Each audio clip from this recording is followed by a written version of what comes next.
All right. Do you find that legible? What? Yeah. Okay, then I'm just going to avoid using the screen. It'll be a lot easier.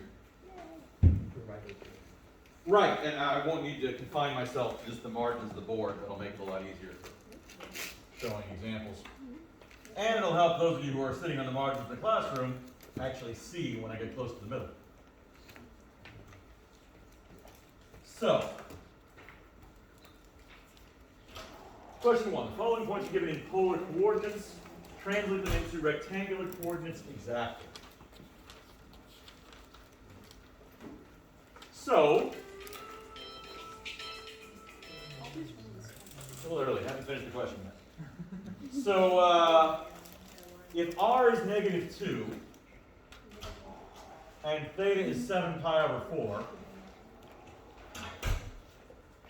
I didn't ask this question, but what quadrant is that going to be in? Nope. Second quadrant. 7 pi over 4 faces into the fourth quadrant, but r is negative. So I'm going to face into the fourth quadrant and walk backwards up into the second quadrant. So if I graphed it, it would be here.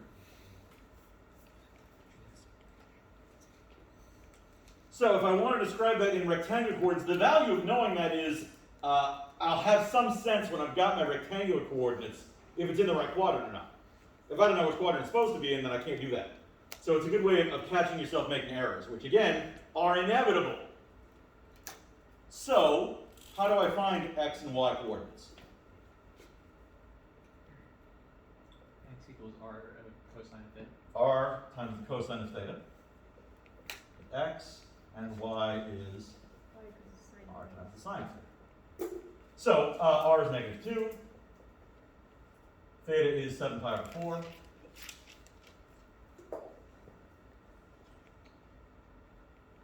What is the cosine of 7 pi over 4? Radical 2 over 2. Because 7 pi over 4 is still in the fourth quadrant, so the cosine is positive.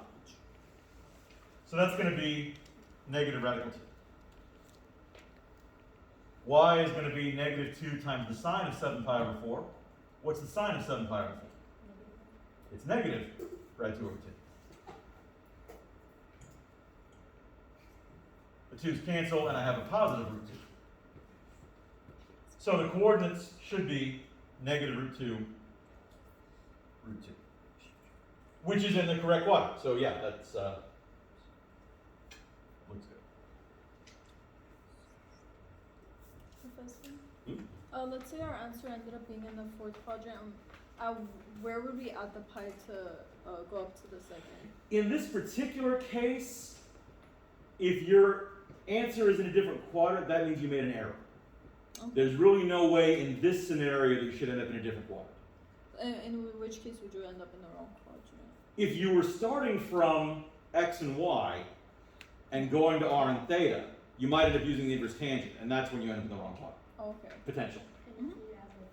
Right.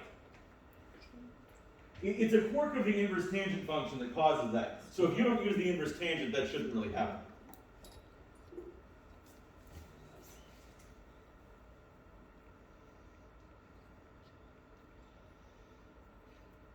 Trying to build a key as I go.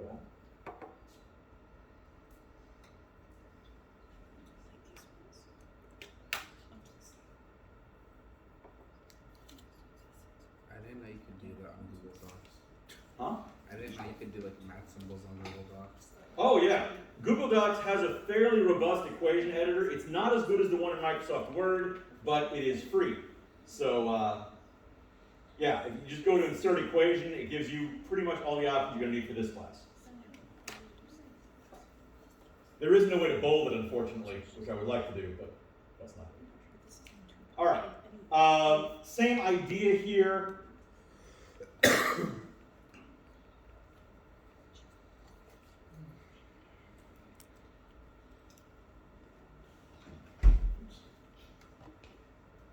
Four, -5 pi over 6. What quadrant is that in?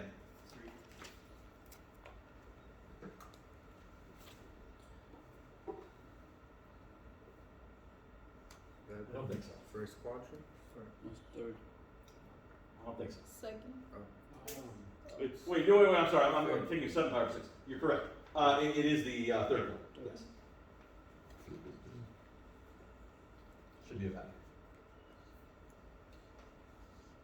So we should end up with a negative x and a negative y. Let's see what happens.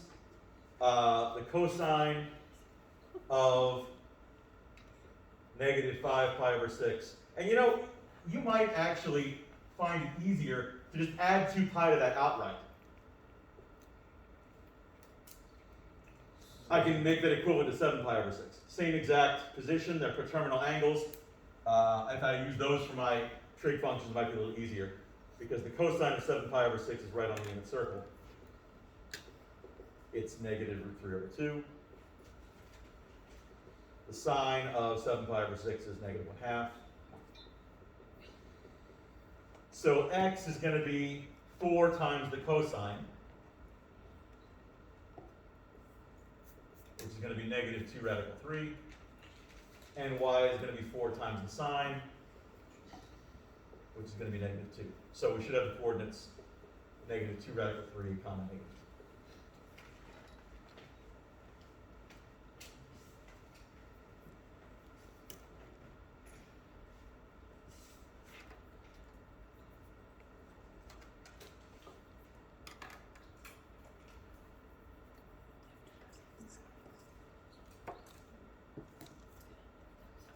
So, not too bad. This one is a little more awkward, especially because it did say exact. So, if the point is 2 comma 2, first off, which quadrant is that in? It's in the first quadrant, of course, which means we shouldn't have a big issue, even though I will have to use the inverse tangent. So it wouldn't be second because it's 1.57 is pi over 2. Oh, I'm sorry, I was thinking of those as rectangular. Right. They're already in polar. So r is 2, not x. Theta is 2, not y. Theta equals 2 is, yes, in the second. Which will pose a bit of an issue, but I won't have to use the inverse tangent because we're going to rectangular. That won't be a problem at all. X is simply going to be 2 times the cosine of 2. Y is simply going to be 2 times the sine of 2. Why don't you have to find the inverse tangent? This was the angle. You use the inverse tangent to find the angle, but this was the angle.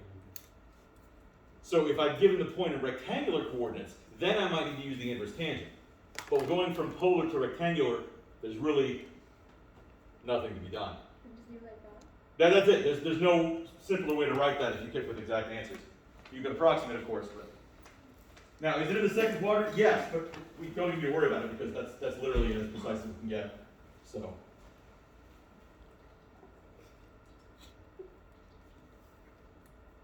That would be the answer. Question on this? Question on B. How do we determine it was in the third quadrant? So the angle was negative 5 pi over 6. Now 5 pi over 6 is in the second quadrant. But if I rotate the other direction, a negative 5 pi over 6 is going to put me in the third quadrant. Because a negative angle rotates clockwise. Professor? Yeah? Are those technically coordinates already? Are what technical coordinates? Like the 2 cosine 2, 2 sine Yes. 2? So you could put them like the ordered pair and they're still technically right even if they're not approximated? Right. I asked you to do them exactly. So an approximation in this case would be inappropriate. Oh. You certainly could approximate, but I asked you not to, so. For the first one, shouldn't it be ending up in third quadrant? Why did we end up in second? So 7 pi over 4 is in the fourth quadrant. But with r being negative, I walk backward into the second quadrant.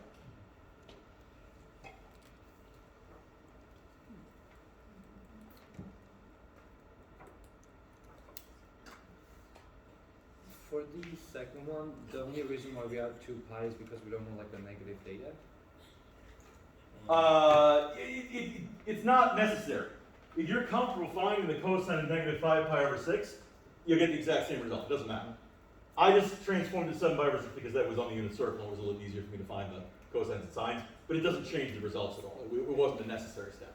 It was just a simplification. It was easier. Okay, any other questions about number 1 here? So, going from polar to rectangular, pretty easy. Because rectangular coordinates always have this nice, neat formula. There's only one representation. There's no way to end up in the wrong quadrant or go wrong or anything like that. Going the other way around, a little more complicated. That's number 2. Going from rectangular to polar, the equations are not quite as simple. Finding r is no problem. Well, I should say finding r is no problem. Finding r is a little problem. So, if I want to change these into polar coordinates, in 2a, I'm saying that x is -2. You've got to be real careful to know which coordinate system you're in. Don't assume, just because a pi is involved, that that's an angle. Pi can be written in rectangular coordinates as well, because it's just a number. It could show up. So you've got to be a little careful about what we're working with. So if x is -2 and y is 2, r squared is always equal to x squared plus y squared. But that means that it could be positive or negative. The tangent of theta is always equal to y over x. But in order to find theta, that typically requires the inverse tangent function, and that can put you in the wrong quadrant. So you've got to be a little careful. So, in this case, r squared is going to be -2 squared plus 2 squared, which of course is 8. Knowing that r squared equals 8 means that r is either 2 radical 2 or -2 radical 2. Now, they're not interchangeable. Depending on what angle you use, one will be correct and the other will be incorrect. So, when you choose your angle, that'll implicate whether r should be positive or negative. In terms of the angle, well, the tangent of theta is equal to 2 over -2. In other words, -1. Now, that happens in 2 different directions. It happens in the 4th quadrant, it happens in the 2nd quadrant. Which quadrant is this point in? 2. This is in the 2nd quadrant. So I should finish in the 2nd quadrant one way or the other. There's a couple ways that can happen. One is to say, well, the inverse tangent of -1 is -pi over 4.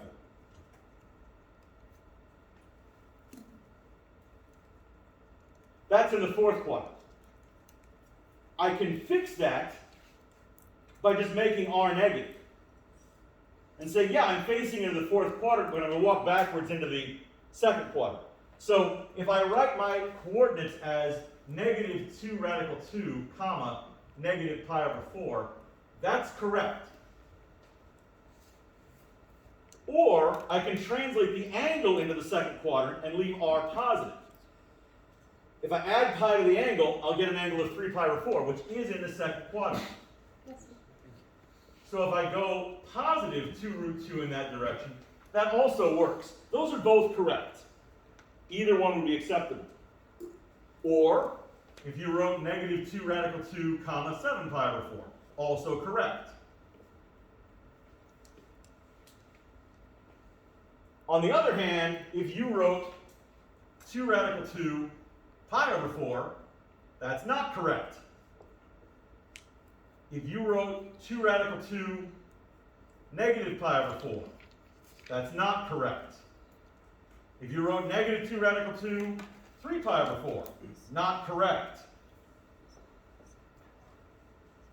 So you need to be careful about which quadrant you're facing and which direction you walk to end up in the correct position.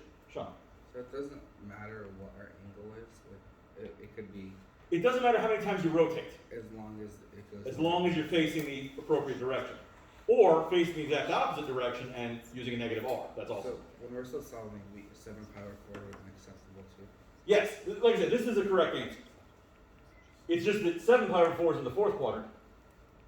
We still need to end up in the 2nd quadrant, so I can get there by walking backwards. That still works. Do you want just like one of them, or do we have to find all of them? Well, there's no way to find all of them, because it's infinitely many.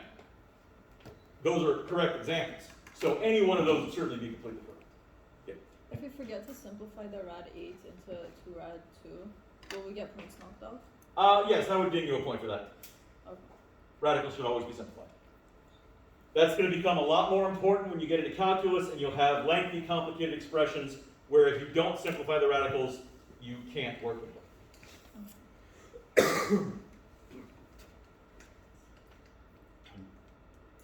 Sorry, how did you get -5 I just took the inverse tangent. So if you use your calculator, of course, to give you approximation, that might not be a good idea. Using the unit circle is fine. In this case, the original values of -2 and 2, we're looking for a place where x and y are the same, except opposite. So that's going to happen in the fourth quadrant and in the second quadrant, right in the middle, at 7 pi over 4 or 3 pi over 4. Other questions? All right, the rest of number 2 is kind of the same. I'm not going to put all of these versions into the key here. I think for me, the third one is actually the one I'd probably come up with first. So let's just go that one. But it really doesn't matter. Like I said, they're all equally correct.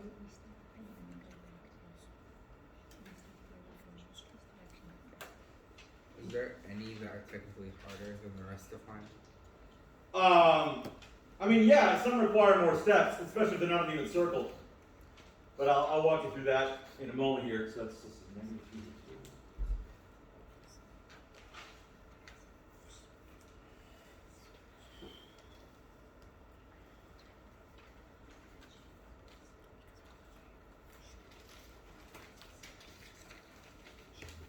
B, I think I'll leave to you. It's very similar.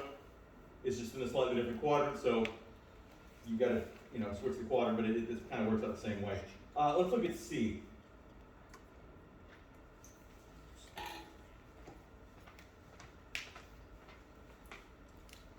If the rectangular coordinates are 4, -3, I seem to end up in the fourth quadrant an awful lot. I gotta break out of that. X equals 4, y equals -3. Of course, R is just going to be, the hypotenuse, so to speak. So that's going to be plus or minus 5, depending on how I arrange things. The angle is a little trickier. The tangent of theta is y over x, so it's -3/4. If I take the inverse tangent of that, it will end up in the fourth quadrant, which is where I'm supposed to be, so that's not too bad. I can say that theta is equal to the inverse tangent of -3/4. I can't be any more precise than that. That's as good as it gets. So when I write my coordinates, since it's already facing the correct direction, I could write it as 5, comma, inverse tangent of -3/4.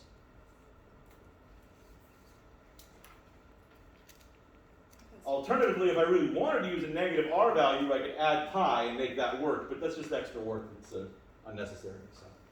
Okay, so, Hmm? so in this case, you have to insert the inverse of tan of -3/4 to check the quadrants, if they match up. Yes. And if they don't, then you add pi. Yes. Okay. Or, in a case like this where a negative r value is an option, you can fix it that way too. Okay.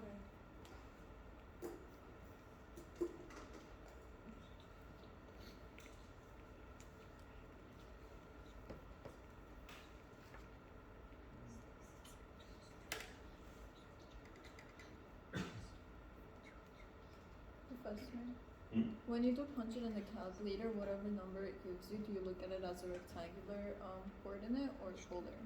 Because like 2 in rectangular would be first quadrant, but as a Oh, polar. I see what you're saying. If you plugged in inverse tangent, you mean? Yeah. This should be by default in radian mode. Is that what you're asking? I guess, but okay, let's say it gives the numbers 2, right? Like 2.2, which quadrant would that be in? Oh, since it's in radians, you're gonna have to kind of count it out by radians. So the second quadrant. Yeah, it'll be in the second quadrant. Okay, that was okay. Thank you. like that. Okay, thanks. If we needed the end up in the second quadrant, we would use a -5. That would fix it, yes. So if it had been the point -4, 3, you could have gone -5, inverse tangent -4, and that would be correct.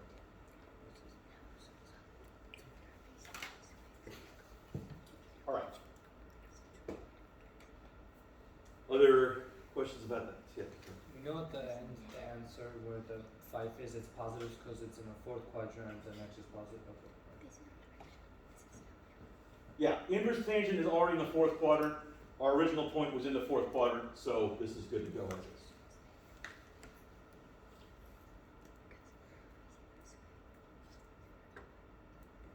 Okay. D is basically the same. I'll leave that to you. Professor, Yeah? can I have a question about 2b? Real quick? Yeah. So for tangent, I'm getting square root 3. How can I decide if it's a What if it's a tangent 7 of pi- theta should be the square root of 3. Right, It's in the third quadrant, right. but inverse tangent can't take you there. If you take the inverse tangent of root 3, you'll end up in the first quadrant. So you'll have to correct that by either using a negative r value or adding pi to the angle to rotate a half turn. Okay, so whenever it's third or fourth, I need to change it. Whatever it's second or third. Second, third, okay. First and fourth inverse tangent does by default. All right. Okay. Moving on to 3. Following equations stand in rectangular form, transform them into polar equations.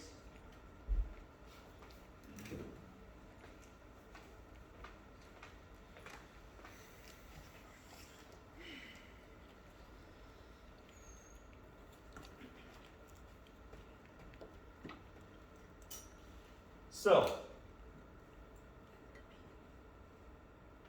if I look at A, how can I change that into a polar equation? R squared equals 81. R squared would be 81. Right. At this point, it's appropriate to square root both sides and say R is 9. Now, it's true R could be -9, but that doesn't matter, because if you're going all the way around, positive and negative R values are going to end up in all the same places anyway, so this is sufficient by itself. You can also just say, well, I know that's a circle, centered at the radius, the origin with a radius of 9, and that's what this would look like, radius of 9. So what about B? This one's a little trickier. Professor, in terms of just like graphing that in general, if there is no angle, does that mean it's just all the angles? Yes. Anytime a variable is missing, that means that variable is free. And no matter what value that variable assumes, this is still going to happen. So you can turn any direction you want, but R is always going to be 9. So you're going to have that surface with that. So how would you approach transforming that into polar equation? The square is already complete. You mean expand? Not a bad option. That'll work. So I'll have x squared plus y squared minus 4y plus 4 is equal to 4. Now, R squared. r squared. And then minus 4R sine theta Uh-huh. plus 4. But I can also subtract 4 from both sides. Make it equal to It's 0. Okay, moving on. What next? Common R? What's that? R common? There's a common factor of r. But I'm actually not going to do it that way. That's a good instinct because what I am going to do is slightly dangerous. What I'm going to do is divide both sides by r.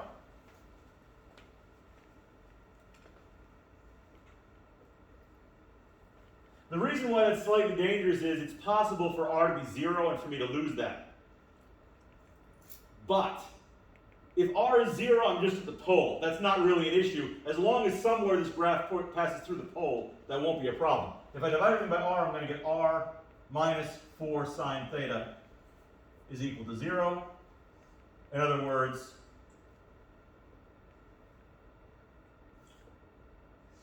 r equals 4 sine theta. Now, does that circle pass through the pole? In other words, is r ever 0? Sure, sine of theta can be 0. And if sine of theta is 0, then r is 0. That means it's still there. We didn't lose it when I divided off the r. So that's fine. Alternatively, if I started from here, I could just graph that very easily. That's going to be a circle with a radius of 2 centered at 2, 0. If you're familiar with the graphs of polar equations,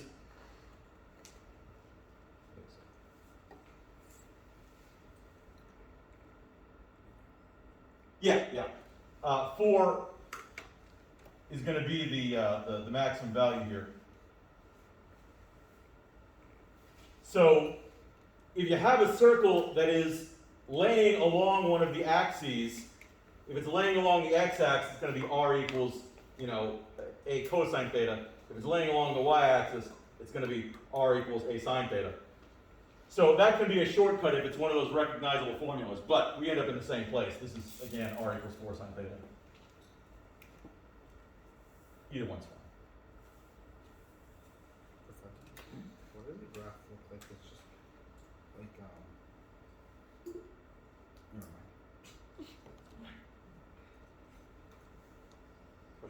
The y in the equation, can we always open it as, rewrite it as r sine theta? Yes. And x as r cosine theta? Yes. It's not always going to take you where you need to go, but it's always correct to do. Which is also how we're going to approach part C here. Other questions about B before I go on to C? Would it have been wrong if we factored out r and had two possible values, r equals 0 and r equals 4 sine theta? Well, again, r equals 0 doesn't really need to be stated, as long as the graph hits it at some point. So if r equals 4 sine theta, then an r value of 0 is already included, because it's going to exist in there somewhere. If theta happens to be 0, then r is 0. So it's already sort of included. You said it's okay to divide by r because if 0 didn't kill the initial equation. Right. The risk when you divide by a variable is, if it's possible for the variable to be 0, you may lose that when you go to the next step. But r can still be 0 here, and so it doesn't cause a problem.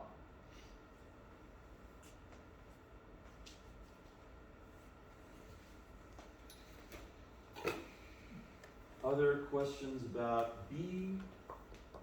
Okay, so 3C, if I have y equals negative root 3x, how would you proceed? So we've got r sine theta is equal to what now?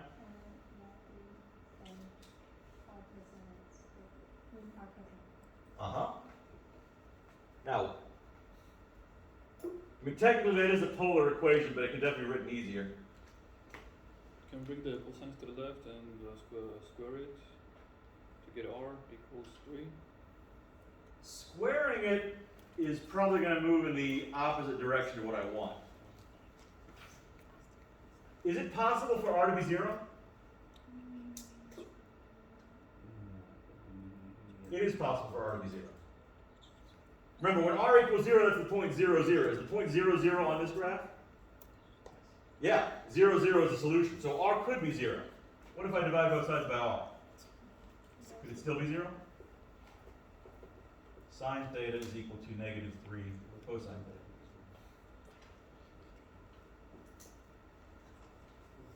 In fact, r could be anything at that point.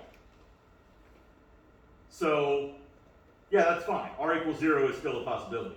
It's still round 3, right? Oh, right, thanks. But at this point, I can divide both sides by cosine theta and say that tangent theta is equal to negative radical 3. How can you tell whether or not r is going to be a 0 or not? Well, if r is part of the equation, then you can just set r to 0 and see if a solution exists. If r is not part of the equation, then r could be anything, so it could be 0. Listen. How do you tell if you're at like a final polar equation? Like you can't do anything. So, I mean, whether it's best to write this as r sine theta equals negative root 3 r cosine theta, or as tangent theta equals negative 3, or as theta equals, what would that be? 2 pi over 3?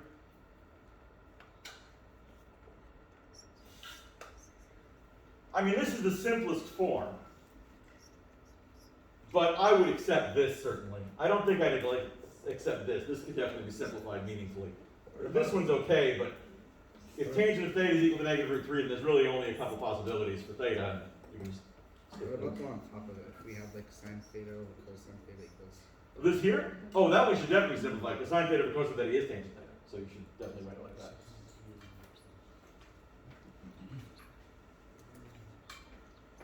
Now, in a test situation, I'll be a little bit lenient about simplifying things like polar coordinates, because it's a little awkward and it takes some experience to get used to it.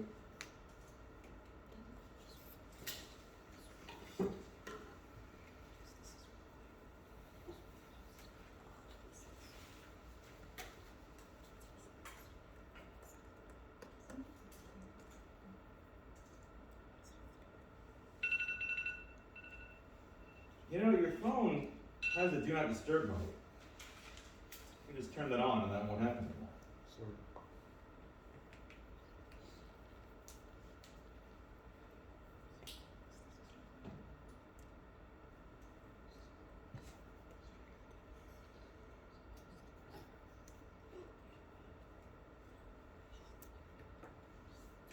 Now, would it be correct to say that theta was 5 pi over 3? Sure.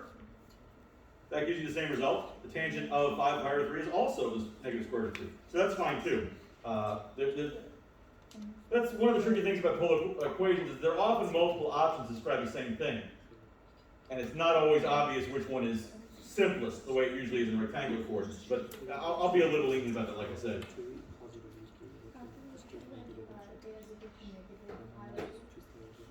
Negative pi over 3. Yeah, that'd be correct. Yep. All right, now if I want this into rectangular, that's a little more straightforward.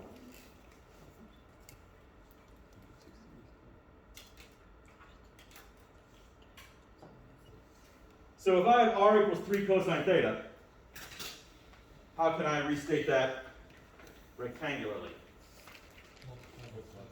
Yeah, multiplying both sides by r is definitely the way to go here.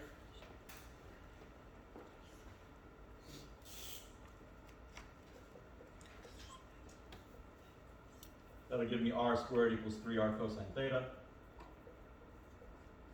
Then what? X squared plus y squared equals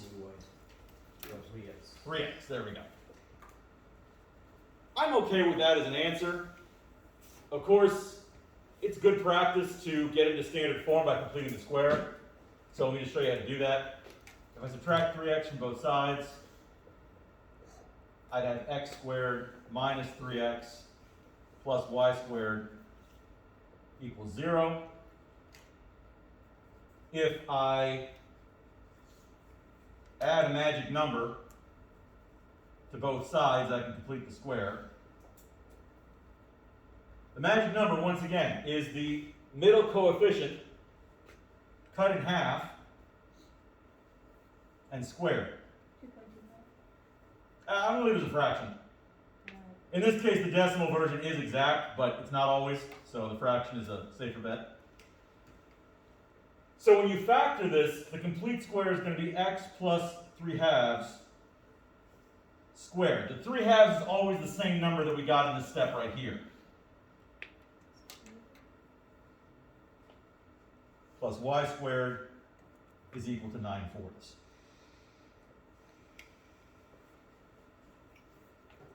That tells me where the center and the radius of the circle would be found. The center will be at the point negative 3 halves comma 0, and the radius will be 3 halves.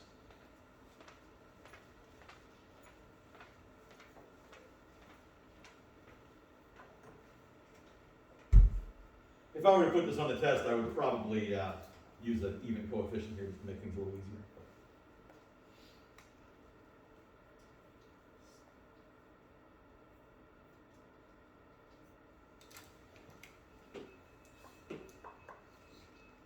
That's it. Mm-hmm.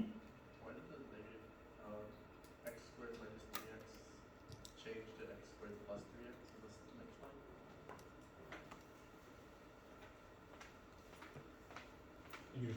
Oh, good question. I made an error. What happened?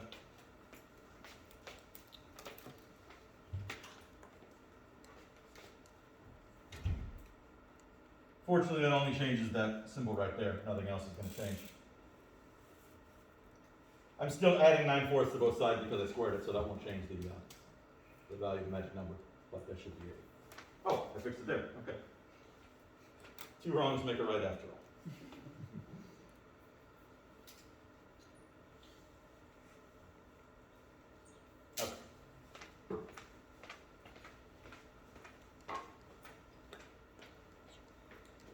Professor, you said you would still take like the non-completed square. If you haven't completed the square, if you left it as x squared minus 3x plus y squared equals 0, or even x squared plus y squared equals 3x, I'd take that. I was just showing this because it's something we will need to do in later chapters. Alright. If r equals negative 5 secant theta, how do I fix that? What? Change the secant and change the cosine. Yes. So that can be r equals, okay, I've got negative 5 secant theta. That means r equals negative 5 over cosine theta. And then Multiply both sides by cosine. if I multiply both sides by cosine of theta, I get r cosine theta equals 5. R cosine theta is x, so I have x equals 5. Isn't Negative it? five. Negative. Oh, I lost the negative there. Long We'll back. do fast.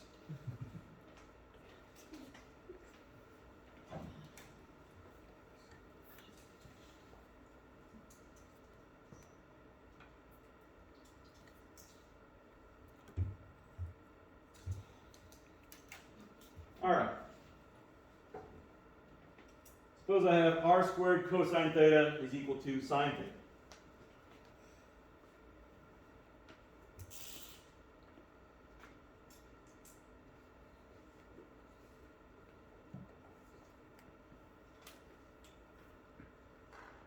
What suggestions would you consider? Multiplying by r is going to complicate my life. So you divide by Factor out cosine the theta. Divide by cosine. Dividing by cosine is actually going to work really well. R squared equals tangent theta. R squared, of course, is x squared plus y squared. What about tangent theta? Y over x.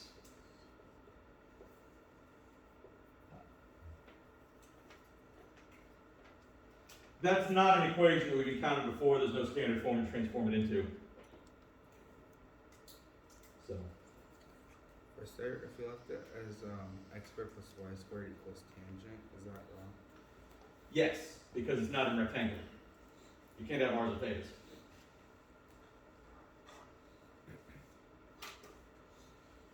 We could have also just factored out an r and just done the same thing, right?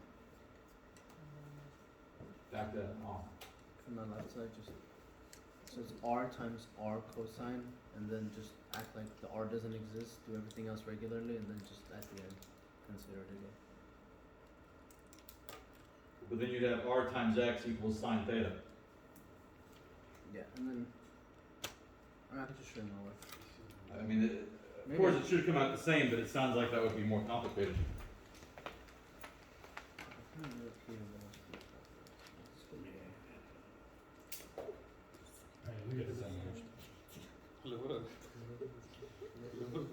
You kind of went back to here. And you did end up multiplying both sides by r. Yeah, I mean, that's fine, it does work, it's just, you kind of You kind of did some implied steps here, and it ends up being longer actually, but it's fine. You get the same result. It's okay as long as you're at the same place.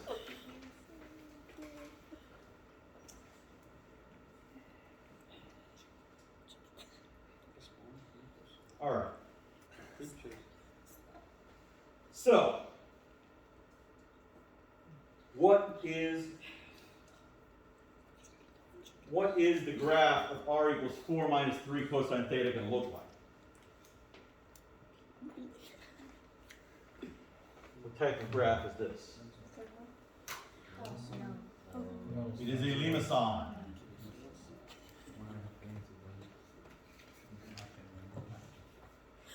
Cardioids, by the way, are just special cases of limoussins. If that had been 4 minus 4 cosine theta, it would be a cardioid. If A and B are the same number, it's a cardioid. If they are different numbers, it's a limousin. Cardioid's the one with the circle in the middle, yeah? The limousin has the inner loop. Where's the cardio?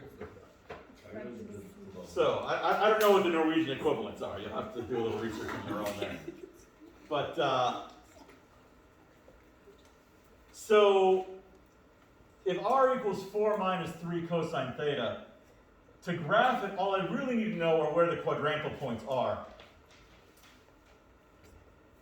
I know it's going to be oriented along the x-axis just as cosine, so I'm just going to plug in those quadrantal angles and see what happens. 0, pi over 2, 3 pi over 2, and pi. And if you kind of memorize how the A and B interaction affects the shape of a limousin, you maybe can skip this step, but I've never been particularly good at memorization, so I'm always looking for other ones. Yeah, because I think there's a video that was in Lovasign that said like, if you add A and B, that'll give you like the outer like thing of the Right. limousin. And then if you like subtract the inner two, A and B, it'll give you like the inner loop or something like that. Yeah, I mean, you have the negatives and positives to contend with too, so you got to think a little bit about that, but basically that's correct. If I plug in a 0, the cosine of 0 is 1, 4 minus 3 is 1. Plug in a pi over 2, cosine of pi over 2 is 0, 4 minus 0 is 4. If I plug in a pi, the cosine of pi is negative 1, 4 plus 3 is 7. If I plug in 3 pi over 2, of course that's a 0, so I get 4. If I plug in 2 pi, cosine of 2 pi is 1, and I get 1 again. So,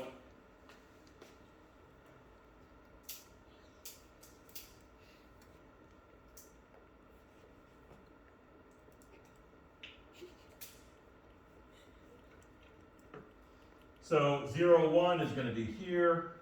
Pi over 2, 4 is going to be here. Pi 7 will be out here. 3 pi over 2, 4 will be down here. And 2 pi 1 will be here again. So, as far as the shape goes, I know that this will be the outer loop.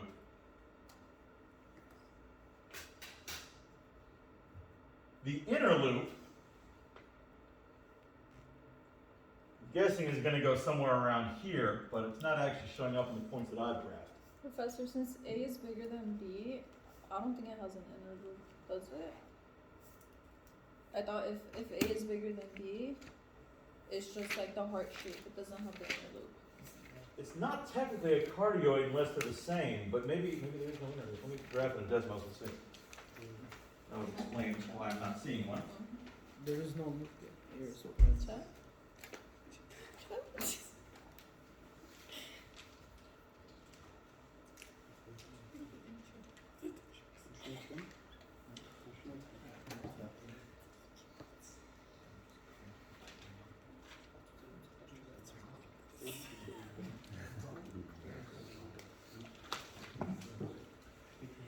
Oh yeah, you're right. So it's not technically a cardioid, it's still limousin, but it doesn't have an inner loop because, yeah, the constant term has a higher absolute value than the coefficient on the trig function. If this had been 3 minus 4 cosine theta, that would have dragged this inward until there was an inner loop. But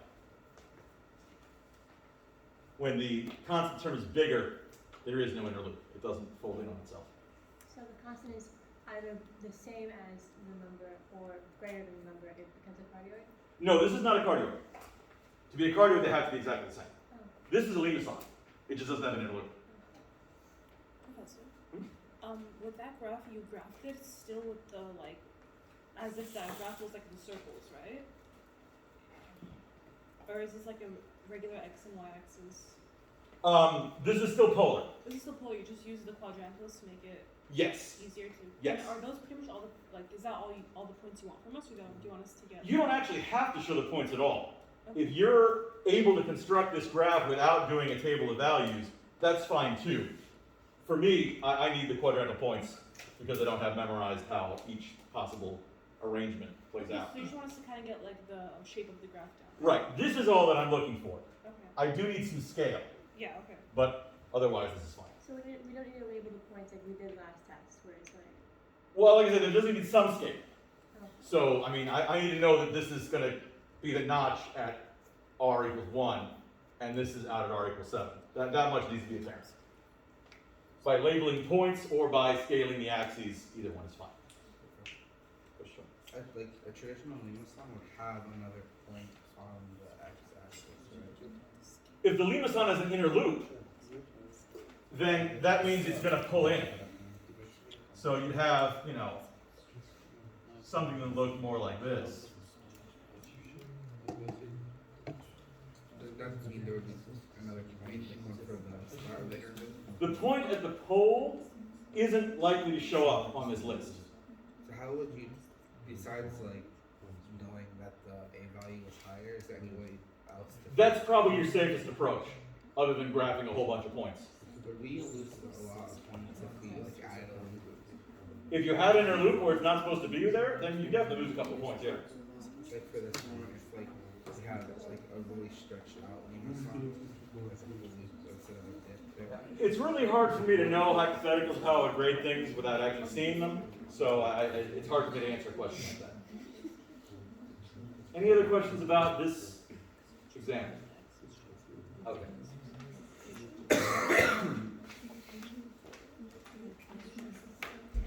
Drop this into. Okay, I will change this.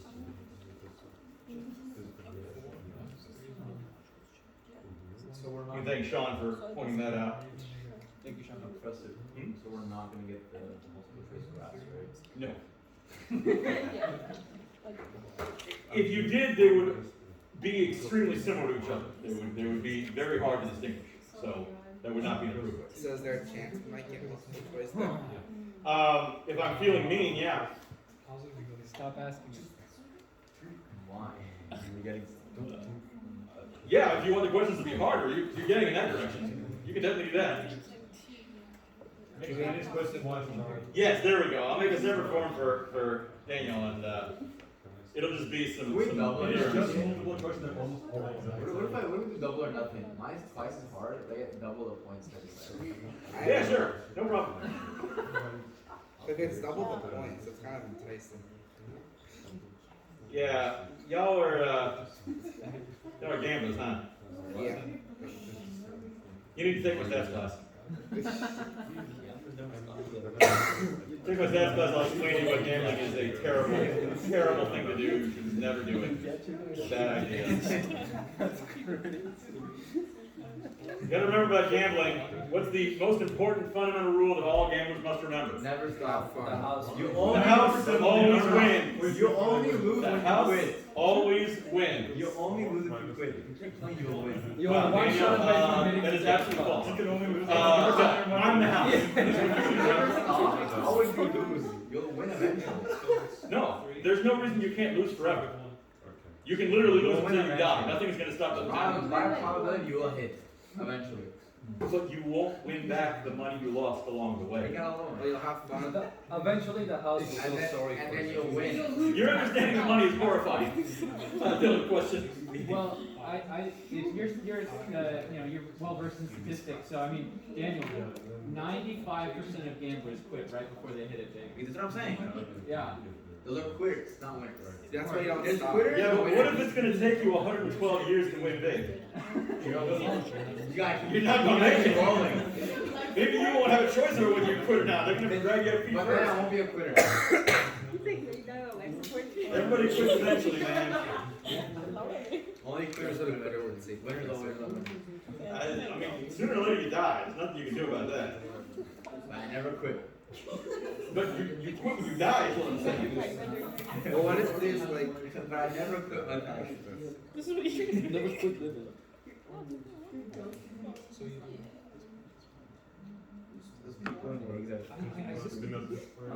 Okay, so the next graph is r equals sine of 3 theta.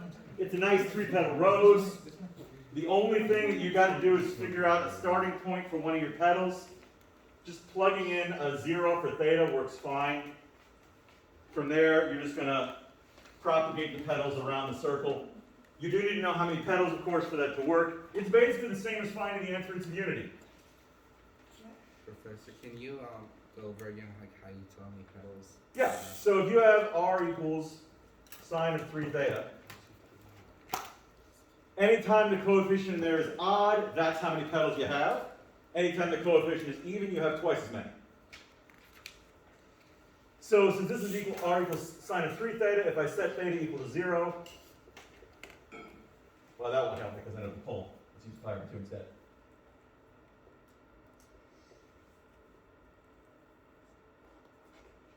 Sir, is this only for sine or is it apply for cosine? It will work basically the same way for cosine. For cosine, you'd probably be better off starting with theta equals 0. Because if you start off at the pole, that doesn't tell you anything. The pole is just the pole. So if you get an r value of 0, try again. Well, no, I meant just like in terms of petals. Oh, as far as number of petals, yes, that's exactly the same between sine and cosine. Anna, question? Why didn't you continue when using 0 for data? You changed it to pi. Well, because that would drop me the pole. That doesn't tell me anything. The sign of 0 is 0, so I don't know where the petal would be. And the reason this is the case, it has exactly 2 petals is because the period doesn't end at pi, but the graph itself is basically complete at pi, right? I wouldn't say it's complete. At pi, you're going to have, I think, half of each petal. I see. But to see how that plays out, you really would need to graph it by hand with all, I don't know, 36 points involved. Gotcha. Why do we put pi over 2 instead of 3 pi over 2, let's say? 3 pi over 2 would work just fine. Okay. Yeah, and if you plug in 3 pi over 2, you'll get 9 pi over 2, which is going to, again, put you down here. Either way, it's going to be this point. Oh, Now, if you plug in 3 pi over 2, r will be positive. So if you're facing downward and have a positive r value, you still end up here. So knowing that we have a point here tells me that I'll have a petal around it. Well, you're that confident that that's the whole petal? I mean, what else could there be? Well, what if it's one of the cases where it's a little tilted? I don't know. Like, that was super Well, if I use one of the quadrantal angles, then it'll have to be the outermost point of the petal. Because you can't get further out than that. Question? So the only scale that we need is how far whatever point we pick, Right, how far the it radius, goes. effectively. And the others like just know it's Need like to a be reflection. equally They're spaced. in the middle of 2. The other ones are in the middle of 2. Well, you need to have if I looked at the spines of the petals, they should all have the same angle.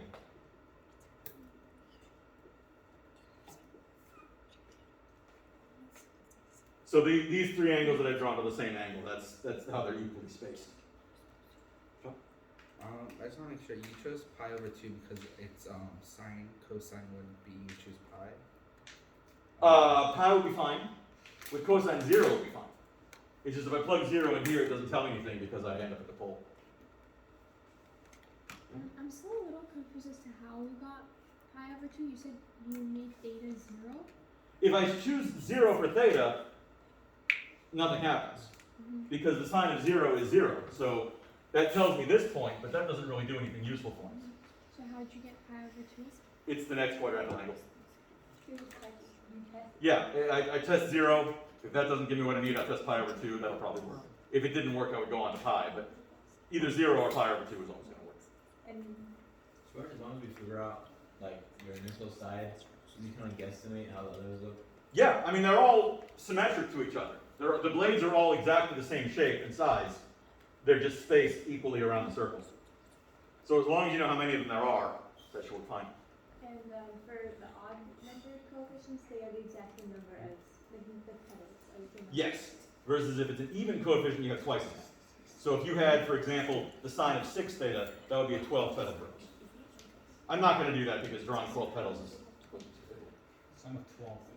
Yeah, 24 petals, no problem. I mean, yes, it'd be a lovely little diagram, but you know, just imagine how difficult it is to slice a pizza into 24 pieces. Now imagine having to draw 24 petals. All right, question, Sean.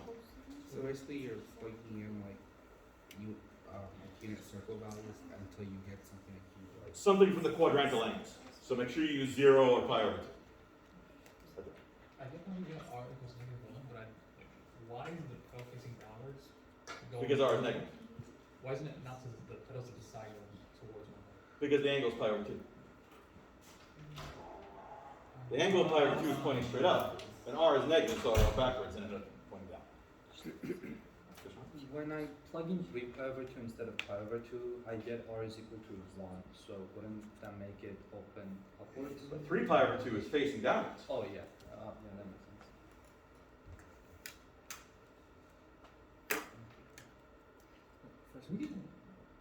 What would the equation look? Oh no, what would the pedal look like for that same pedal we drew down there to be above and those other two to come down? It would just be the negative. Yeah, r equals negative sine 3 theta.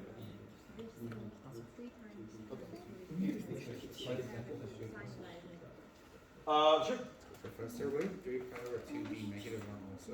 No. Because if I plug in 3 pi over 2, it's still times 3. Oh. So that'd be 9 pi over 2.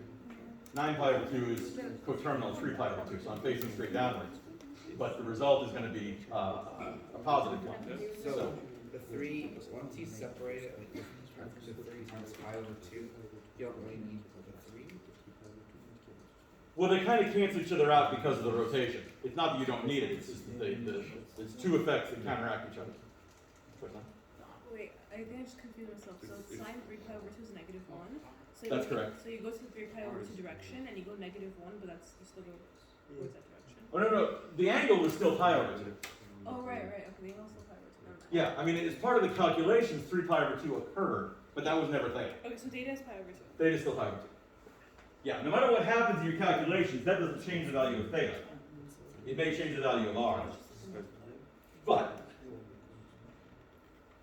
suppose I have r equals 4 cosine of 4 theta. Professor, I'm still confused what happens with the 3. What? I'm still a little confused what happens with the 3. Nothing happens.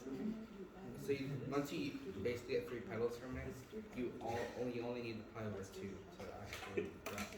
No, the 3 is right there. Nothing happens to it because it's still there. What is the sine of 3 pi over 2? 3 over 2 is -1. Yeah.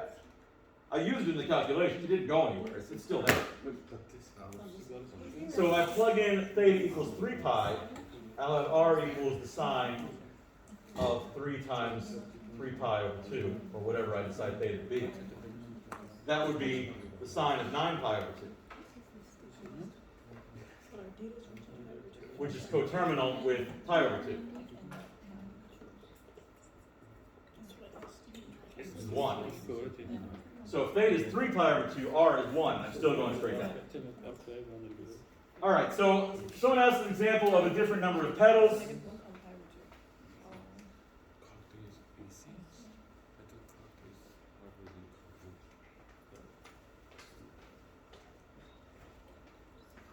So here's what cosine of 4 theta would look like. I would start off with plugging in 0 for theta. If I plug in 0 for theta, cosine is 1, I end up at 1, yeah. Because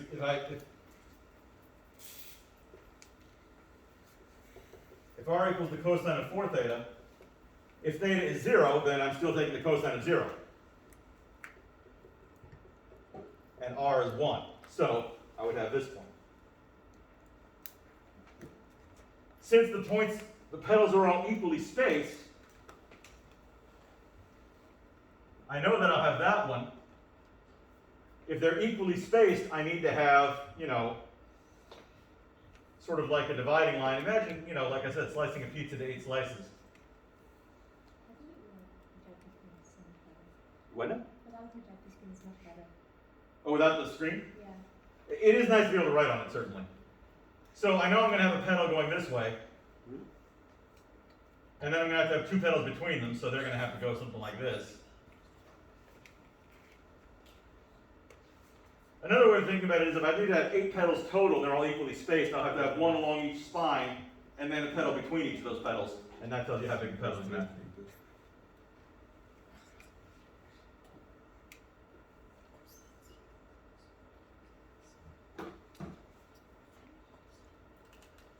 But basically, you start with a pedal by identifying whether you have a pedal facing directly to the right, directly to the left, directly up, directly down. In this case, you had all 4, so no matter which of the quadrantal angles you plugged in, you'd still get a 1. But then you also have the pedals between those because there are 8 pedals total. All right, I need to move on here.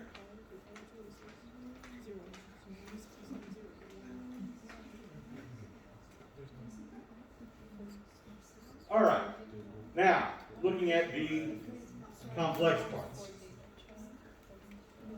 So real quick, so for A, D, and E, they're saying find the modulos, and for E, they're saying multiply the modulos, just that's it, right? The order of operations applies, and the modulus operation is kind of like parentheses, meaning anything inside the modulus technically happens first.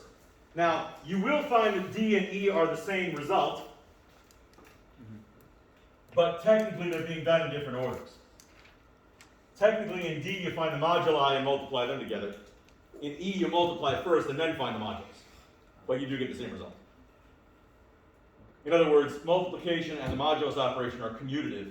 It doesn't matter which one you do first, you get the same result. All right, so I'm going to mostly leave these to you. I think they're pretty straightforward. C is not perfectly straightforward. If I take Z1 over Z2, I'm going to get negative 3 plus 4i over Z2 is 3 plus 4i. What would I need to do with that? This is C. I'll need to conjugate, yes. Which will I conjugate, the numerator or the denominator? The denominator, which will give me 3 minus 4i. So on the numerator, I'm going to have negative 9 plus 12i plus 12i minus 16i squared. In the denominator, I'll have 9 minus 12i plus 12i minus 16i squared.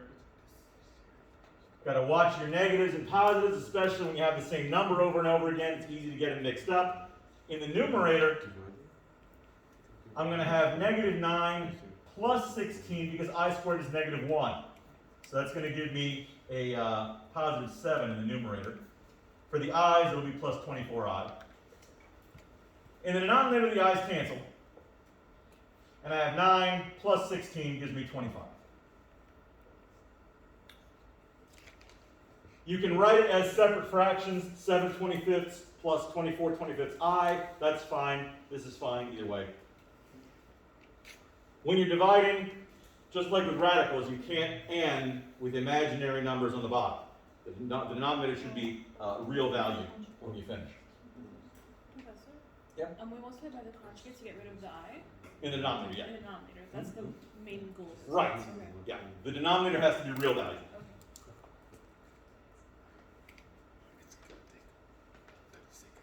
All right, the rest of these I've demonstrated fairly recently. I think I will show G real quick. Can you just solve it in polar and write the polar answer instead? I didn't require standard form and directions, so yes, but on the test I'll make sure to include that. So I will expect you to transform in standard form. So for G, if I have Z1 to the 5th power times Z2 to the 5th power, I'm going to need the modulus of Z1 and the modulus of Z2 and the angle Z1 and the angle Z2. So the modulus of both of them is 5, that's easy.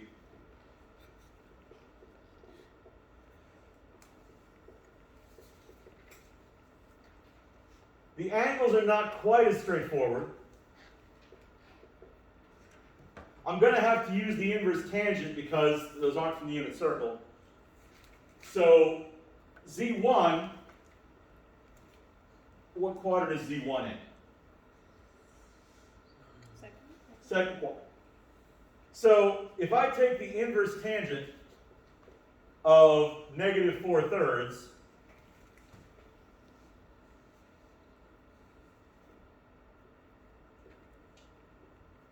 is that the angle of Z1?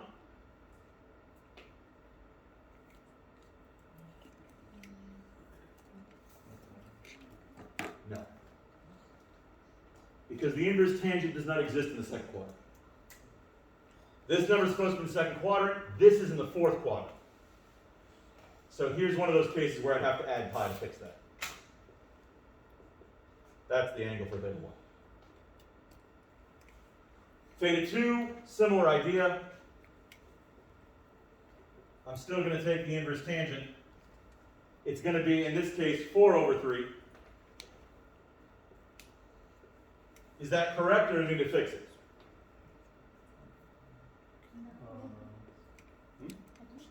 That one's correct. How do we know? This is in the first quadrant. Tangent inverse can go into the first quadrant by default. I don't need to fix it. So those are my moduli and my angles. If I want to do Z1 to the 5th power, that's going to be 5 to the 5th power times CIS of inverse tangent of -4/3 plus pi times 5.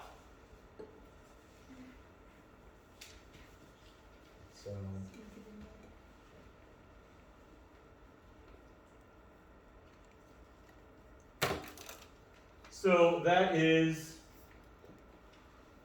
5 to the 5th power is 3,125. Is that right?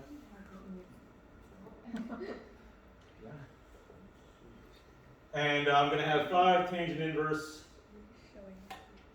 of -4/3 plus 5 pi.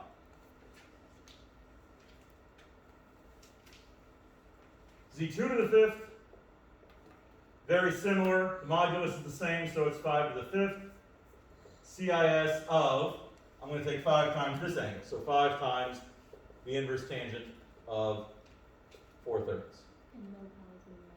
Right, didn't need a pi there. 5 to the 5th is still 3125. So this is CIS of 5 inverse tangent of 4/3. But what I wanted was Z1 to the 5th times Z2 to the 5th. So I'm going to just multiply the moduli, 3125 times 3125. That one I don't know offhand, 10 million somewhat. But what about the angle? Let me give myself a little more space here. I'm going to put it down here. Add them to each other? Yes, I'll add the angles.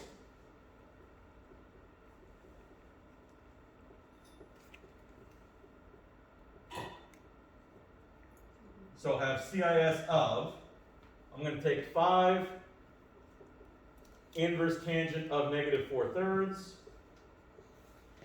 plus 5 pi plus 5 inverse tangent of 4/3, like so.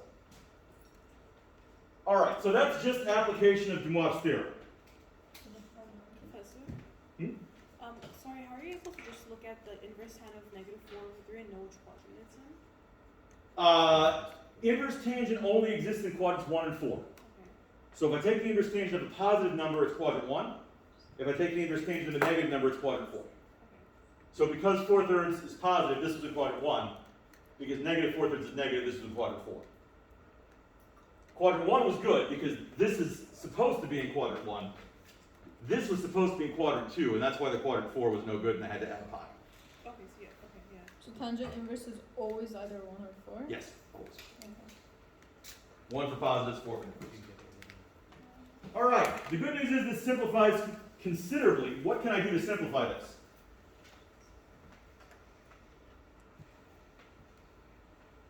What is true of the inverse tangent function?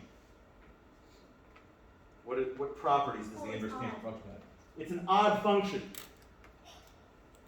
So what will happen if I add 5 inverse tangent of negative 4/3 to 5 inverse tangent of 4/3? I will get a 0. Those will cancel each other out because they are opposites, so it's an odd function. So, what is 3125 squared anyway? 9,765,610. A little too fast, just the digits, please. 9, 7, what now? 65625.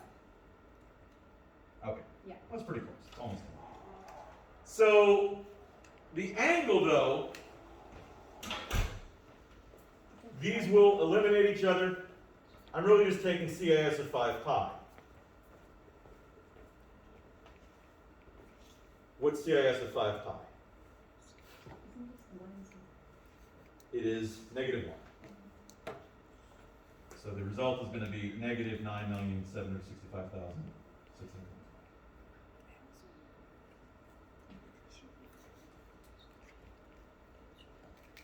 So if this is like cosine, you supposed to do that? What now? No, because I'll put them over here.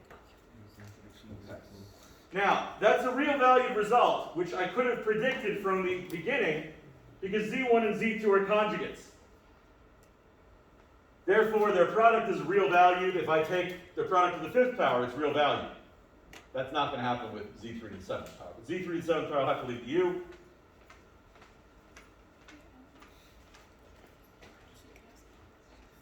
I'll put that in the key just for your reference.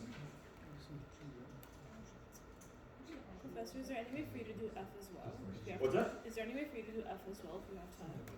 F, yes. Thank you.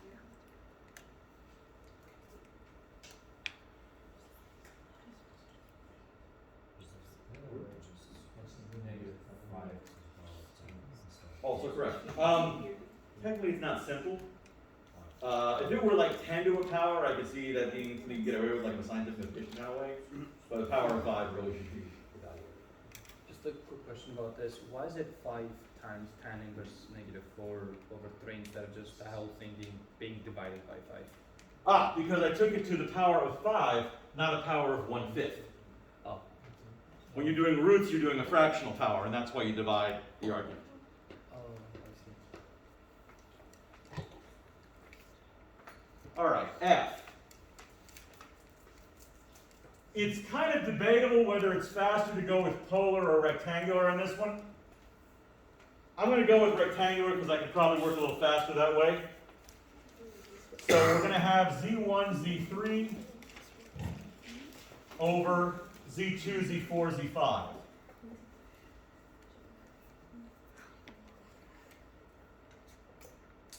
So de Moivre's theorem is certainly an option if you polarize them all first, but I'm not going to do that. Just saving time.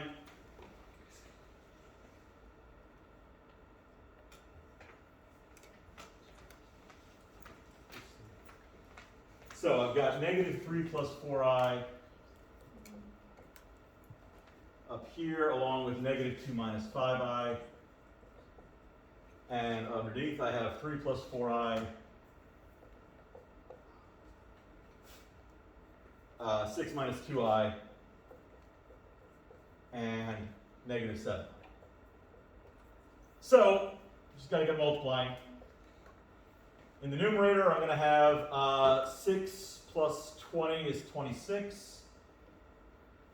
For the imaginaries, I'm going to have 15 minus 8 is 7. For the denominator, I'm going to do 2 at a time, so I'm going to start with these two. That's going to give me 18 minus, no, plus 8 rather is 26 again.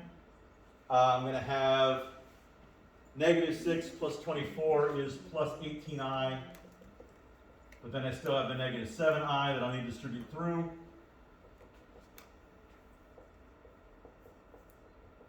when I distribute the negative 7i, multiplying these is going to give me a positive, whatever 7 times 18 is, 70, 126.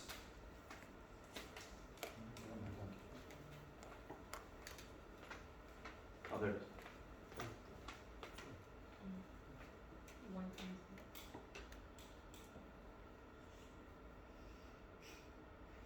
7 times 18 is going to be the positive, the real value portion is 126.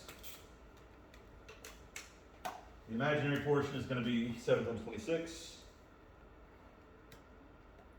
182. It's negative. And then I still need to divide that out, so I've got to multiply by the complex conjugate of the denominator.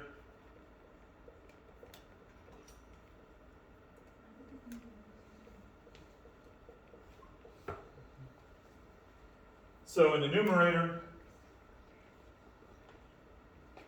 everything's positive, so when I do the I squared, it'll become negative. Let's see, 26 times 126 minus 7 times 182. It's going to give you 2002 for the real portion. For the imaginary portion, 26 times 182 plus 7 times 126, 5,614. And for the denominator, of course, 126 squared is going to be 15,876. But I need to add to that 182 squared, 49,000. So this should be our. So depending on how quick you are with multiplying binomials, especially complex value binomials, you might find this faster, or you might find using De Moivre's theorem a little faster.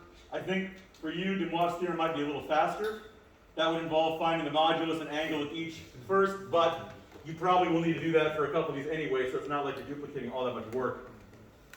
Really, it's up to you. Either approach should give you the same result in the end. Going through De Moivre's theorem to get to here is going to be a little awkward because of the weird fractions. So why did you provide the hint for this? I had a couple of other questions that I deleted because the review was getting too long. In particular, I had you finding the modulus and the angle of all 5 of them earlier on. Oh. If you've already done that, then De Moivre's theorem will be pretty fast. But if you haven't already done that, then that's extra overhead for that one problem, and it doesn't really help. How would you use the theorem? Well, you'd have to find the modulus and the angle for all 5 complex numbers first. So you'd need to find the modulus of Z1, the modulus of Z2, the modulus of Z3, the modulus of Z4, the modulus of Z5. Then you have to find theta 1, theta 2, theta 3, theta 4, theta 5. Then you would multiply the moduli of Z1 and Z3 for the numerator, multiply the moduli of Z2, Z4, and Z5 for the denominator, divide those. For the angle, you would add up the angles for Z1 and Z3 and subtract off the angles for Z2, Z4, and Z5. I'm definitely not going to put that on the test because we have run out of time on that. Question? For F, whenever you want to multiply all the modulus, you can do it in one step? Or do you have to like do two, add all the arguments? You can do it in one go, right? If you have all the moduli computed, Yeah. Like if yes. it's one go. Okay. And what did you say? It was addition for the top and subtraction for the bottom. Right, for the angles. So technically it's theta 1 plus theta 3 minus theta 2 minus theta 4 minus theta 5. But you could ignore that, just add them, and then later on deal with it, or no? You can add up the numerators and add up the denominators and then subtract them. Yeah. Same result. You didn't ask us after we like solved that one right there to convert it to standard form? No, the one over here. That one over there? Yeah. That is the same. That's the same. That's a real value number. It's not polar form? No, it's real value. There's no cosine or sine of theta. It's just that number. That's it. Question, Sean? So if you're taking out that one, is it fair to assume you're going to ask us to find the modulus and then the theta for all of them? No, I'm saying that one won't be on the test. So this just won't come up, so don't worry about it. Do you still suggest we do that, or is it It's good practice if you have time, yeah. Yeah, question?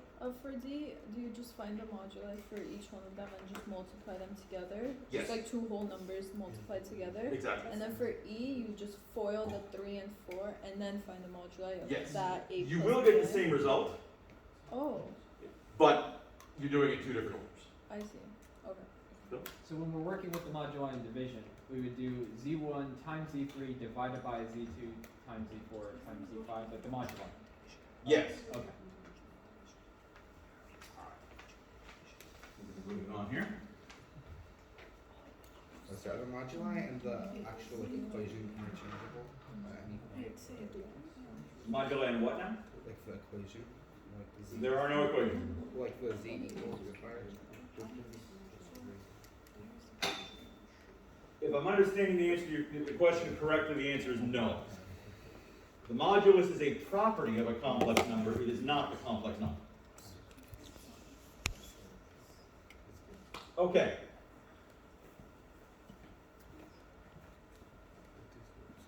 We'll look at number 8.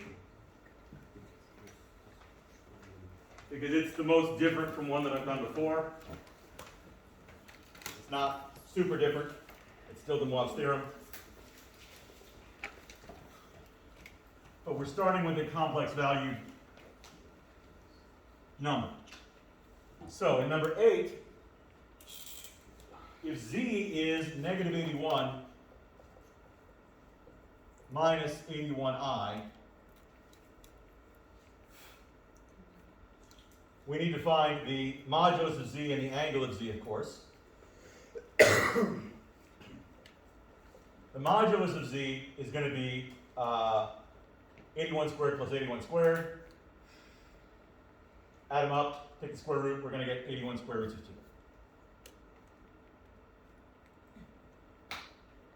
So the angle, that one's pretty easy. What quadrant is this in? Third. Third. They're both negative. So they're both negative. In the third quadrant, what's the angle?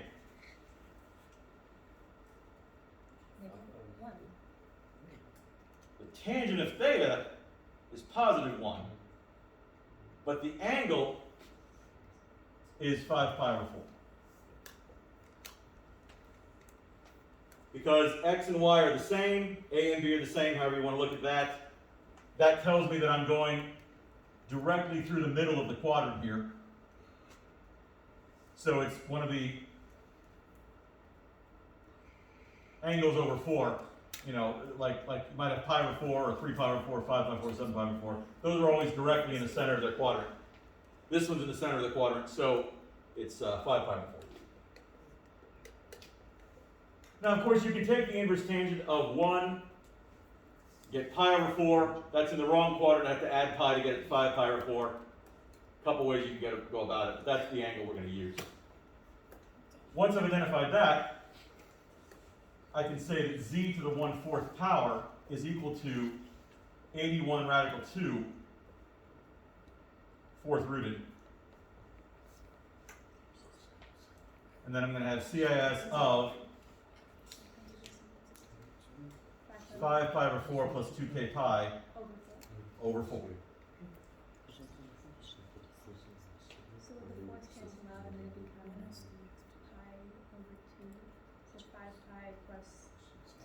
The 4's can't cancel because this 4 is in a denominator and this is a numerator. The top and the bottom? I could if I wanted to, sure. I could have 5 pi plus 8k pi over 16. That might be a little easier. However you go about it, doesn't really matter that much. Why would it be over 16 below the pi? Where does it cancel out?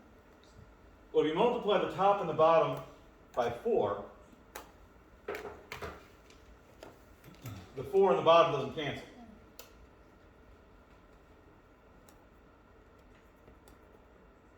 All right, I'll proceed from here in a moment, but any questions about getting to this point?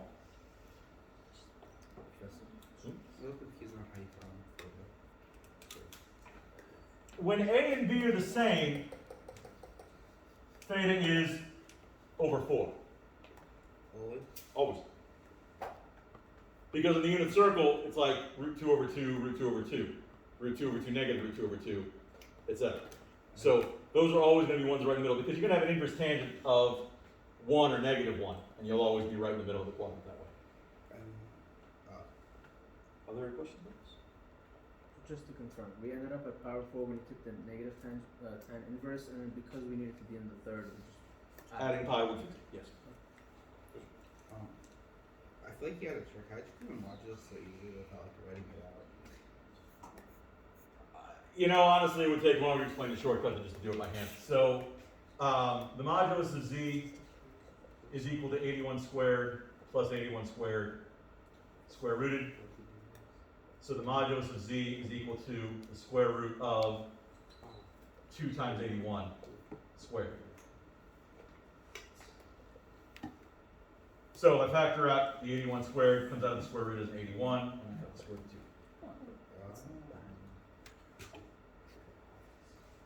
Thank you.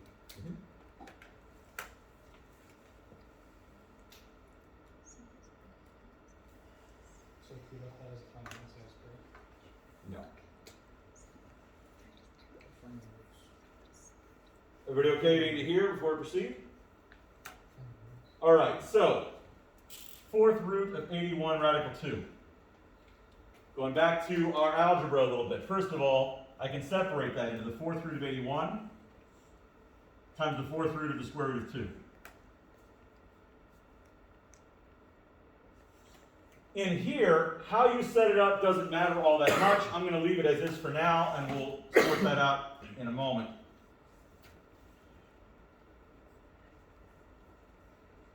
What's the 4th root of 81?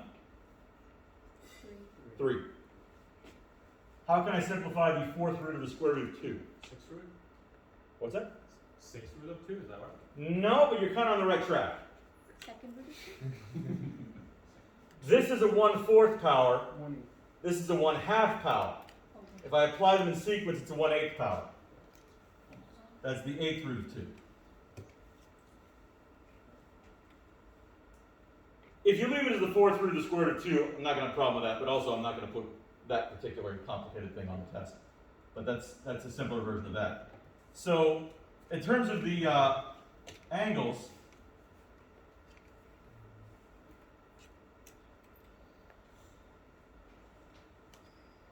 K is going to assume values of what? 0, 1, 2, and 3.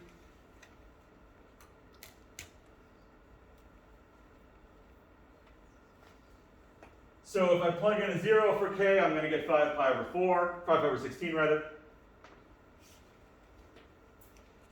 And then I'm going to have to go around the circle like that. Increasing by 2 pi over 4 every time. Well, 2 pi over 16 rather. So if I plug in a 0 for K, like I said, I'm going to get 5 pi over 16.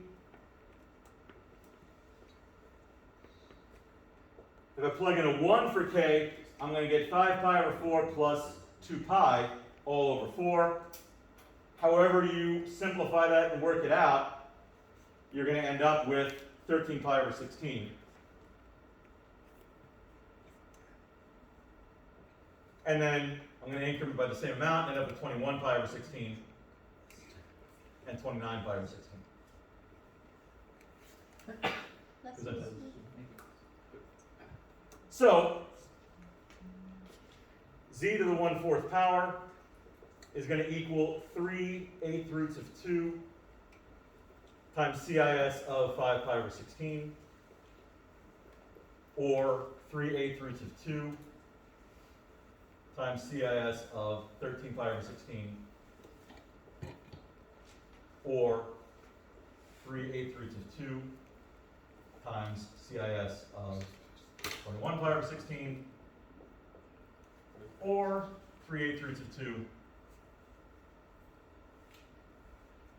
times CIS of 29 pi over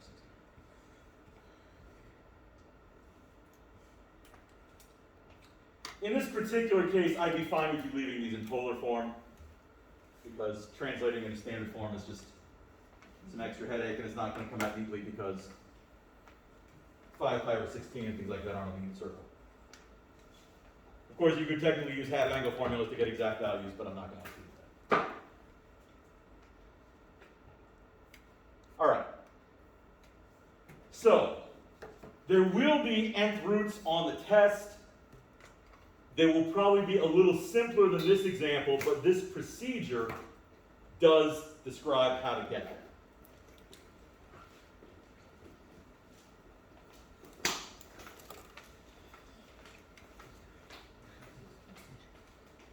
Here real quick. The parametric equations I've covered fairly recently, so I think I'll leave those alone. Technically have another 5 minutes, but I'm going to call it there. So we've got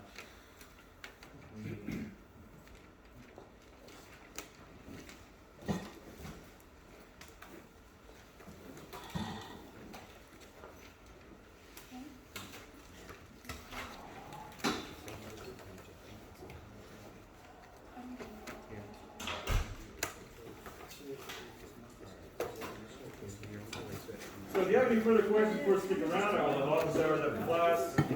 Otherwise, I will see you tomorrow. We'll begin with the test. And I'm going to have